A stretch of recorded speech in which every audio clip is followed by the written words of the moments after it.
Hey there. I have never done this before, but being inspired by the whole lockdown situation, everything, I just thought I would share the story of kind of where my life has come from, especially in a spiritual sense.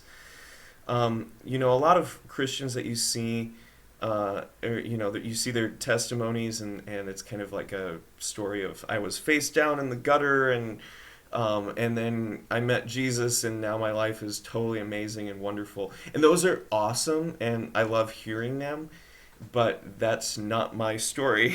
So I grew up with a really good family. I was a 4.0 student, got all A's in high school, had a lot of achievements, with music and academics and other things. But my life was all about me. And because of that, and because I had a lot of success with that, frankly, I became really proud and egotistical, and I knew how to keep it under wraps. But if you really knew me, you knew that I was all about how great I was. And I can laugh about it now, but it had some kind of, I don't know, some negative effects on a lot of relationships I had. It certainly had a lot of negative effects on me. I carried around a lot of anxiety and worry, and they say when you're on the top, the only place you can go is down, and like I carried a fear of that all the time, and so and meanwhile I'm looking down on other people, and so it's nice to have success, but it's really not nice to have it if it comes at the cost of being riddled with all this worry and disdain for others who aren't as apparently successful as you are. But that's where I was. The other thing, kind of on a spiritual level, I grew up going to church, and I'm really thankful for that, but my faith wasn't real.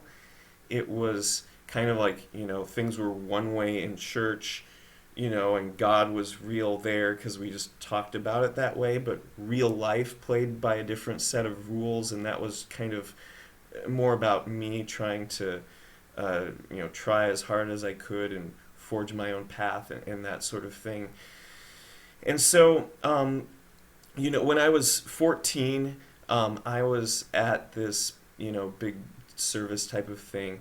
And for at least the first time that I could remember, this guy got up and he talked about actually giving your life to Jesus.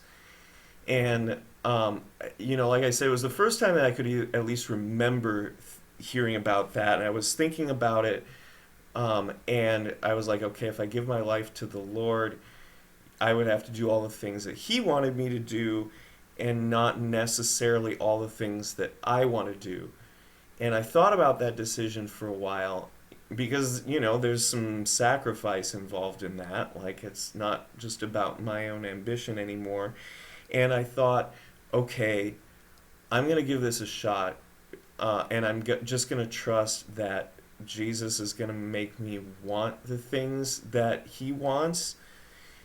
And the moment that I made that decision, it was like the weirdest thing. I'm standing there in this hallway, and it felt like this incredible sense of enlightenment came over me or something, and it felt like my eyes got the size of softballs, and I'm looking around and like, is anyone else experiencing this? And um, it was a defining moment. It wasn't as though someone flipped a switch and instantly my whole life was changed. Some people have that kind of experience when it comes to following Jesus. That's not what happened for me. There was a lot of processes, a lot of additional moments of clarity and realization and giving up what I had been following after before to follow after something that Jesus had for me that was better. Um, but one of the things that really did change, really profoundly, was how real uh, God became. Like I was saying before, it was like church was one way, but the rest of the world was a different way.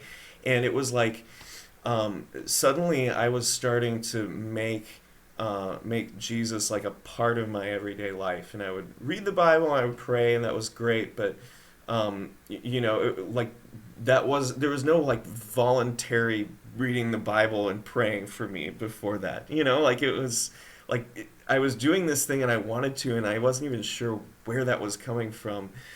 But I started seeing God answer my prayers.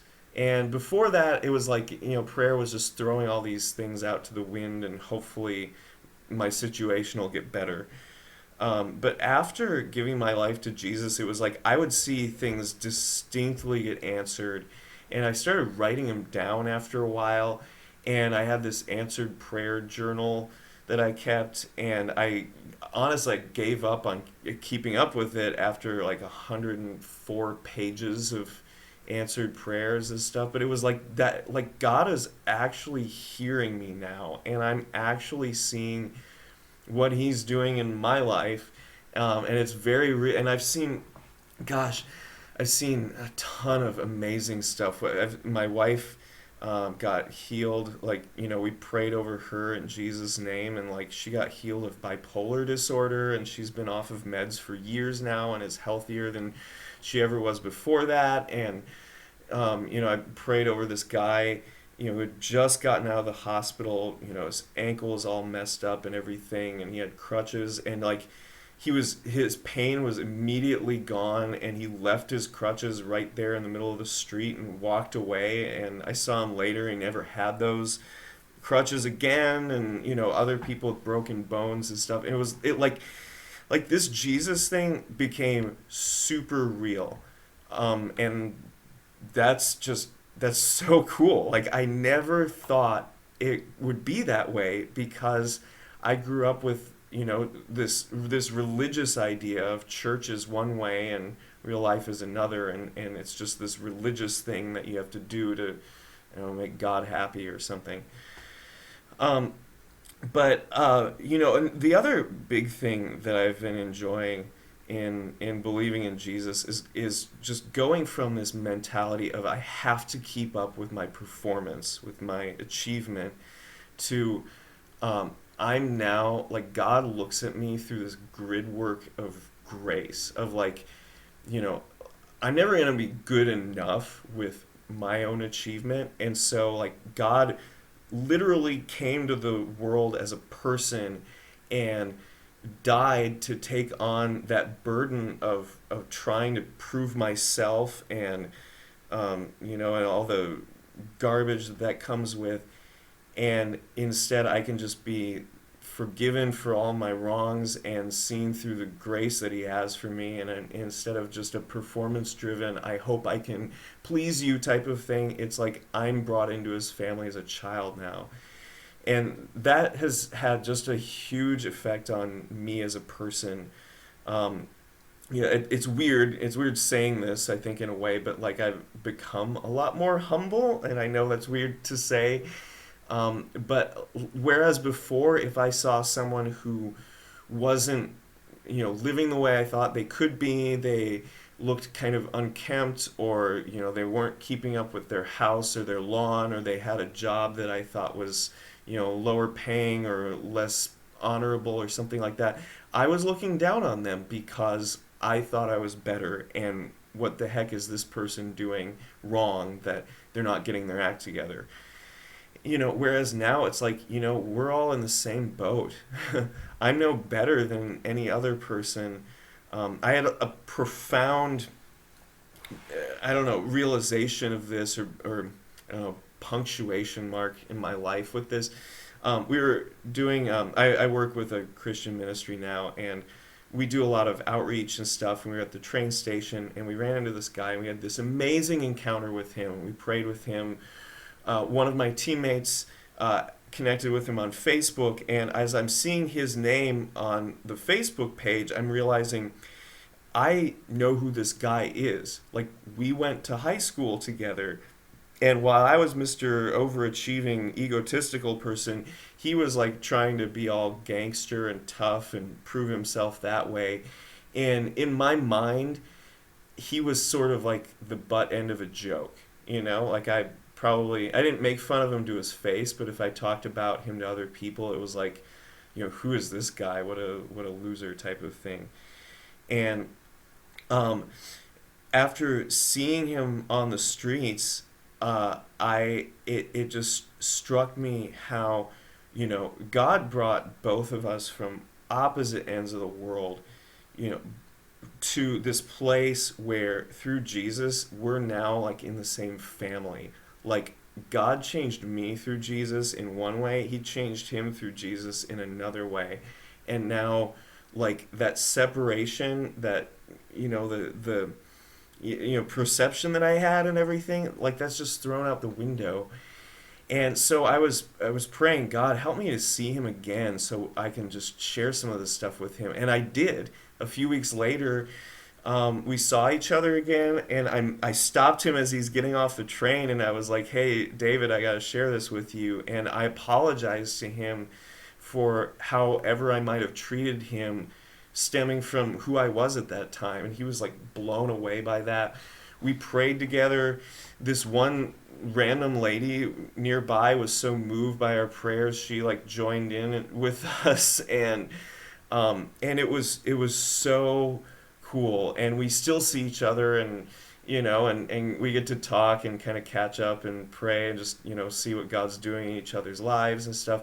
But it was like this big punctuation mark on how God not only has become so real, but has really fundamentally changed who I am.